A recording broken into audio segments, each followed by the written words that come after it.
Hello बच्चों। चलिए प्रश्न को समझते हैं। एक केश नली में जल 8 सेमी ऊंचाई तक चढ़ता है। यदि केश नली की त्रिज्या घटाकर आधी कर दी जाए तो केश नली में जल की ऊंचाई होगी 12 सेमी, 16 सेमी, 32 सेमी या 24 सेमी। हमें बताना है कि त्रिज्या आधी कर दी जाए तो कितनी ऊंचाई तक केश नली में जल चढ़ेगा। मुख्य अवधारणा में हम देख सकते हैं कि आर त्रिज्या की इस प्रकार से केश पात्र में डी घनत्व का द्रव है तथा इस प्रकार से आर त्रिज्या की स्मॉल आर त्रिज्या की केश नलिका है जिसमें माना कि एच ऊंचाई तक जल चढ़ जाता है, द्रव चढ़ जाता है। द्रव चढ़ता है तो उसके लिए अवतल चंद्र तल का निर्माण होगा, जिसे हम इस प्रकार से देख सकते हैं कि एच ऊंचाई तक जल चढ़ जाता है। इस चंद्र तल की त्रिज्या है कैपिटल आर तथा इसमें बन रहा होगा कोण इस प्रकार से स्पर्श कोण थीटा तथा इस द्रव का घनत्व डी है।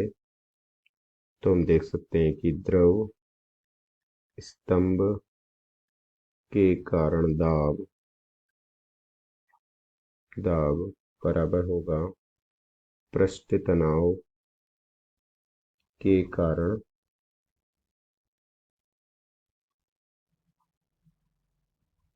दाब, और दोनों स्थितियों में बराबर हो जाएगा। तो एच डी जी यानी कि एच ऊंचाई का डी द्रव तथा गुरुत्वीय त्वरण जी बराबर हो जाएगा 2t बाई चंद्र तल की त्रिज्या आर तथा आर बराबर हो जाएगा केश नलिका की त्रिज्या आर बराबर कोस थीटा।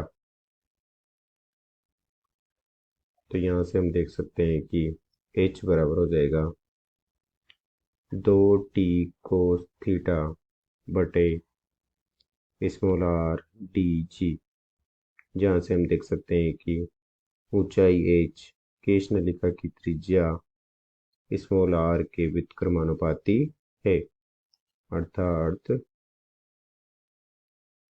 हम लिख सकते हैं कि h1 बटे h2 बराबर r2 बटे r1। अब चलिए प्रश्न को हल करते हैं। प्रश्न में दिया गया है कि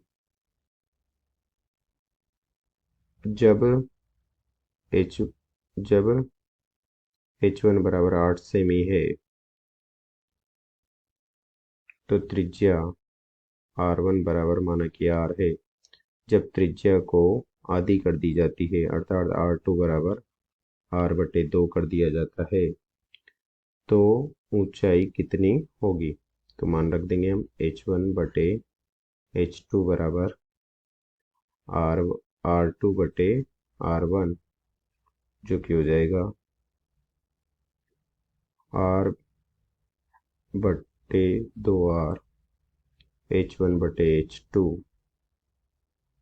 यहाँ से कट जाएगा तो ये हो जाएगा h2 बराबर 2h1, जो कि हो जाएगा 2 × 8 बराबर 16 सेंटीमीटर।